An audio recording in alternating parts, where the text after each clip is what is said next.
জুলাই পদযাত্রা কর্মসূচির অংশ হিসেবে জাতীয় নাগরিক পার্টির আয়োজিত শেরপুরের পথসভায় ঘটে গেল নাটকীয় এক ঘটনা।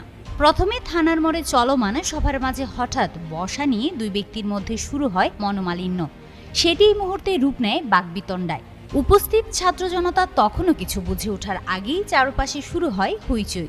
এ সময় সভাস্থলের আকাশে ভেসে ওঠে একটি ড্রোন ক্যামেরা, আর এটিকে মিসাইল ভেবে আতঙ্কিত হয়ে পড়েন নেতাকর্মীরা। কেউ কেউ ধারণা করেন আওয়ামী লীগের নেতাকর্মীরা সমাবেশে হামলা চালিয়েছে। মুহূর্তেই পরিস্থিতি নিয়ন্ত্রণের বাইরে চলে যায়। শুরু হয় দিকবিদিক ছোটাছুটি। তবে নাটকীয় সেই বিশৃঙ্খলা থেমে যায় একটি ঘোষণায়। এনসিপির উত্তরাঞ্চলের মুখ্য সংগঠক সার্জিস আলম মাইকে বিষয়টি পরিষ্কার করে জানান, এটি কোনো হামলা নয়, ভুল বুঝাবুঝি মাত্র। তার এই ঘোষণা শুনেই ধীরে ধীরে স্বাভাবিক হয় পরিস্থিতি।